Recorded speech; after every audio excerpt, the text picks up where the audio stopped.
Bonsoir tout le monde. Alors ce soir, je vais vous parler de la puissance de l'adoration. Alors ce mot adoration, ça veut dire quoi exactement? Vous savez, les chrétiens, nous avons une très mauvaise tendance à définir l'adoration en tant que quelque chose qui se passe dans nos moments de culte. Et c'est après le moment où on a sauté, on a dansé, on a crié, on a chanté nos louanges. Et vient le moment où la musique se calme et on ferme les yeux un peu plus et on lève les mains un peu plus et les enfants commencent à s'ennuyer parce qu'ils ne comprennent pas du tout pourquoi ils n'ont plus le droit de sauter et de faire du bruit. Et ça, c'est pas l'adoration. Ça peut en faire partie, mais ce n'est pas l'adoration. Revenons à ce mot. Parce que, vous savez, pour avoir de l'adoration, il faut deux choses. Il faut un adorateur ou adoratrice et il faut une personne ou un objet qu'on va adorer. Un Dieu. Et les deux mots dans la Bible qui sont souvent exprimés par cette idée d'adoration en français ou adorer, ce sont des mots, il y a un mot hébreu, awa ou ava, et le mot grec proskinio.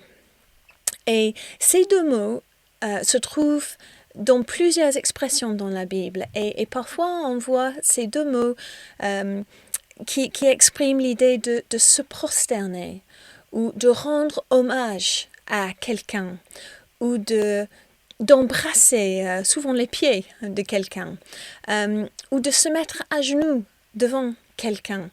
L'idée est de montrer son ultime respect. C'est de montrer sa soumission à quelqu'un. Alors nous ne vivons pas dans une culture où on se met souvent à genoux pour montrer notre respect. Mais sachez que l'adoration, ce n'est pas simplement une position de corps, mais c'est aussi une position de cœur. Et c'est ça qui nous intéresse. Parce que dans votre vie, comme dans la mienne, il y a un trône. On ne le voit pas, mais c'est bien là. Et ce trône est toujours occupé par quelqu'un ou par quelque chose.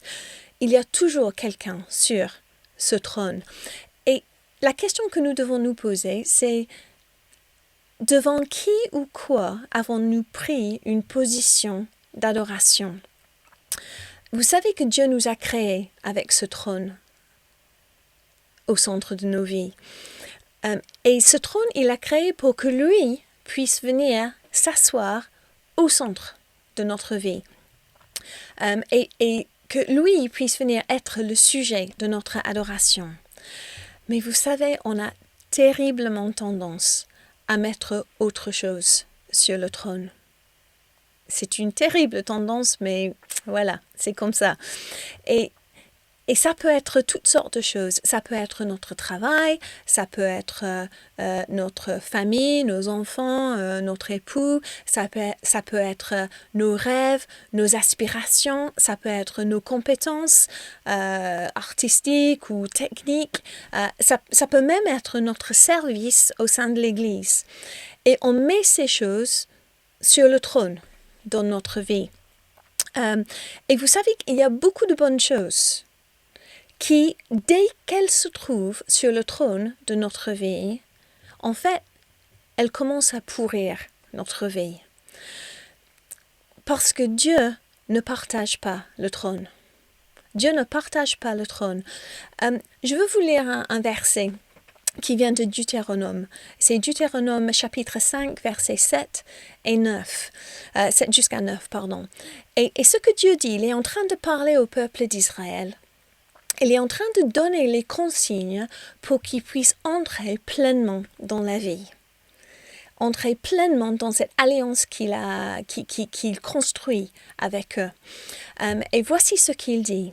Il dit, « Tu n'auras pas d'autre Dieu que moi.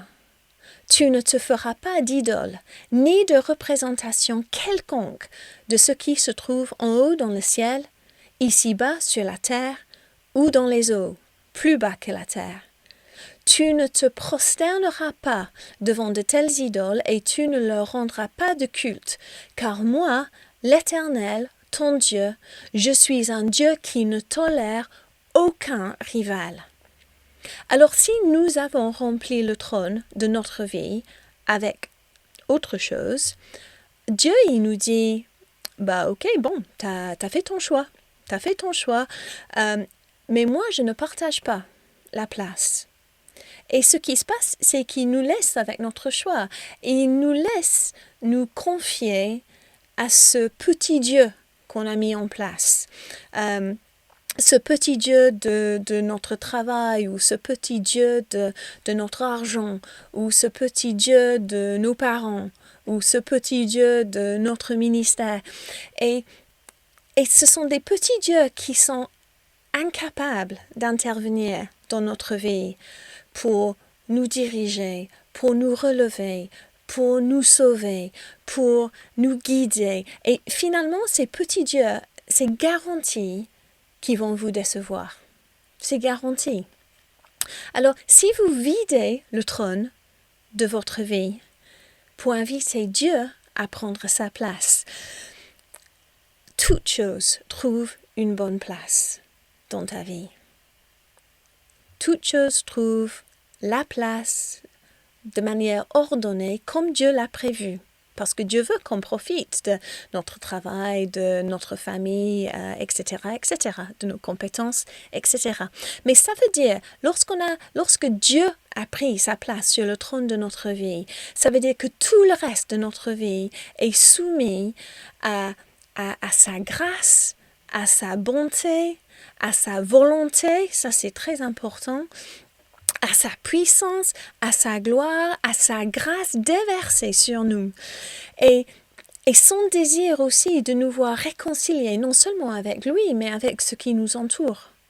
Si je vis ma vie à genoux devant Dieu, et là je parle bien sûr de la position de cœur, pas forcément la position du corps, mais si je fais ce choix, quelque chose de merveilleux se passe.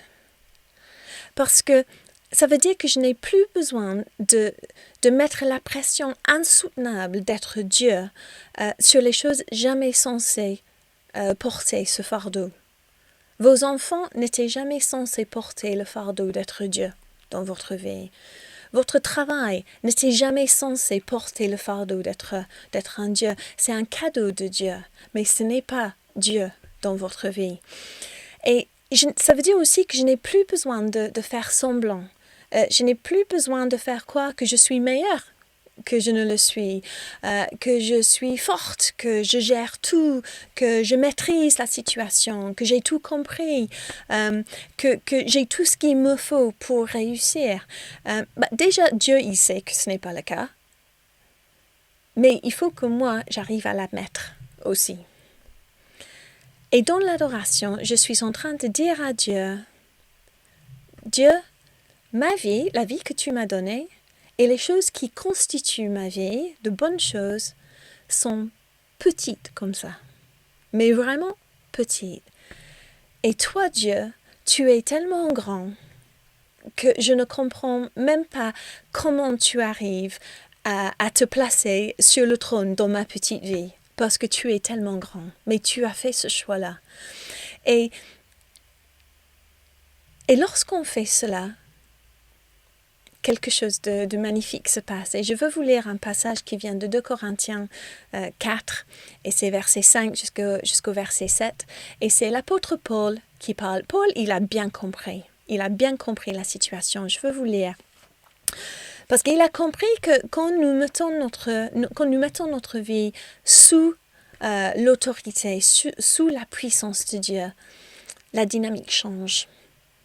Et il dit, ce n'est pas nous-mêmes que nous mettons en avant dans notre prédication. C'est le Seigneur Jésus-Christ. Nous-mêmes, nous sommes vos serviteurs à cause de Jésus. En effet, le même Dieu qui, un jour, a dit que la lumière brille du sein des ténèbres, a lui-même brillé dans notre cœur pour y faire resplendir la connaissance de la gloire de Dieu qui rayonne du visage de Jésus-Christ. Mais ce trésor, nous le portons dans des vases faits d'argile, pour que ce soit la puissance extraordinaire de Dieu qui se manifeste, et non notre propre capacité. Cette connaissance de la gloire de Dieu, qui rayonne du visage de Jésus-Christ, c'est un trésor que nous portons, mais nous sommes des vases d'argile. On n'est pas forcément très beau, on n'est pas forcément très solide, mais vous savez, c'est pas ça qui compte, parce que c'est le trésor qui se trouve à l'intérieur, qui a de la valeur, qui nous rend forts. Paul a dit aussi que c'est dans mes faiblesses, en fait, que je suis fort, parce qu'il s'est rendu compte qu'il y a une puissance extraordinaire dans notre adoration, mais ce n'est pas la nôtre. C'est la puissance de celui qui prend toute la place sur le trône de notre vie. Seigneur, viens prendre ta place sur le trône de notre vie maintenant, dans notre louange. Amen. Amen.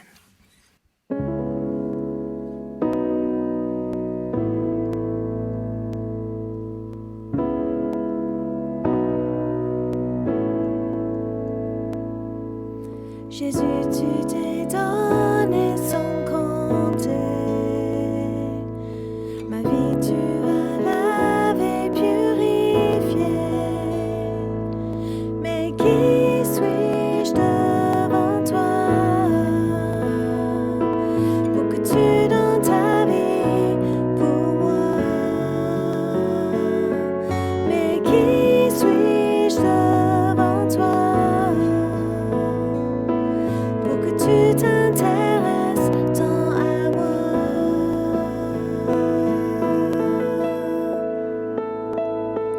Et je m'abandonne à toi. Je m'abandonne à toi pour te louer et t'adorer. Et je m'abandonne à toi. Je m'abandonne à toi pour te louer et t'adorer, Jésus.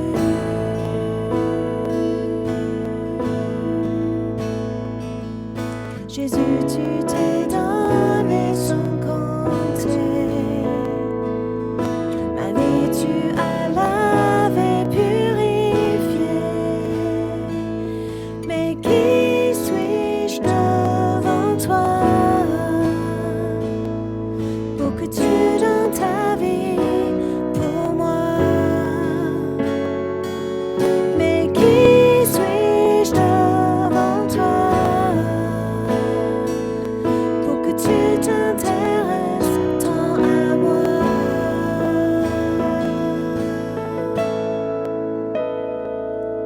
Et je m'abandonne à toi. Je m'abandonne à toi pour te louer et t'adorer. Et je m'abandonne à toi. Je m'abandonne à toi pour te louer et t'adorer. Et je m'abandonne à toi. Je m'abandonne à toi pour te louer et t'adorer. Et je m'abandonne à toi. Je m'abandonne à toi pour te louer et t'adorer. Tes mains m'ont créé. Tu m'as aimé le premier. Je choisis la vérité.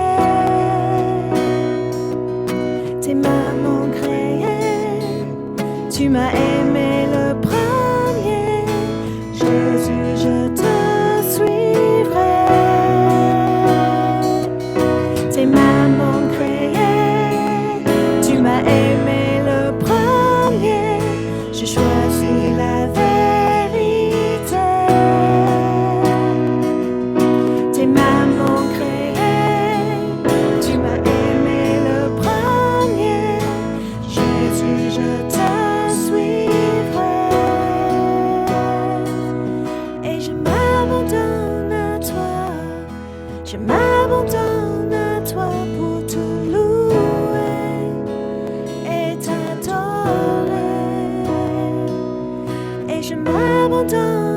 toi.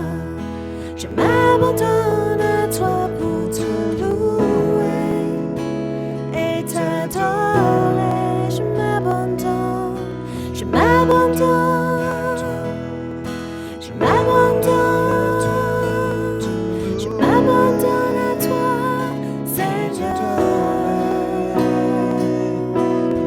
Je me mets à genoux, je me mets à genoux. Prends la place sur le trône de ma vie, Seigneur. Je m'abandonne, Seigneur. Je m'abandonne à ton amour. Je m'abandonne à ta grâce. Je m'abandonne à ta puissance. Je m'abandonne à ta gloire. Je m'abandonne.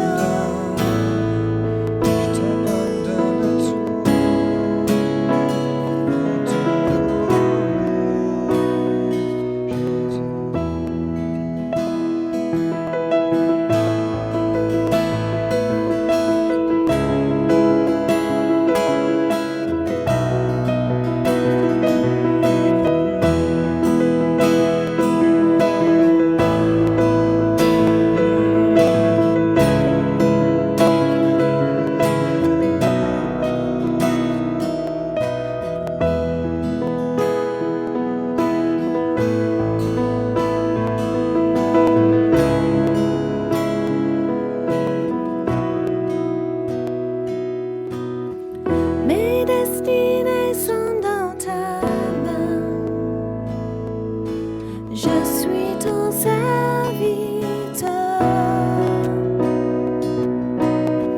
Je me confie en toi, je proclame. C'est toi qui es mon Dieu. Mes destinées sont dans ta main. Je suis ton serviteur.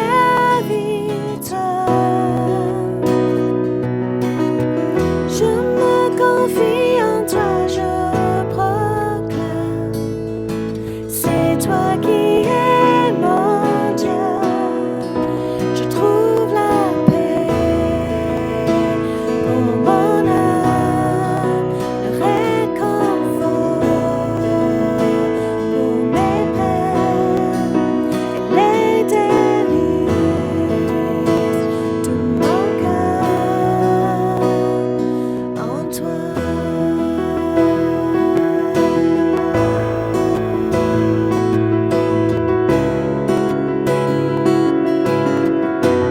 Je prends courage. Je prends courage dans ta présence. Je puise mes forces en toi. Car tu m'as témoigné ton amour qui me remplit de joie. Je trouve la paix pour mon âme, le réconfort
Seigneur, tu es mon Dieu. Je suis ton serviteur. Tu es mon Dieu, Seigneur. Sois le seul à prendre place sur le trône de ma vie. Seigneur, que chaque aspect de ma vie te soit soumis à ta volonté, à ton amour, à ta grâce, déversée sur nous, Seigneur. Merci pour ta présence dans nos vies. Amen.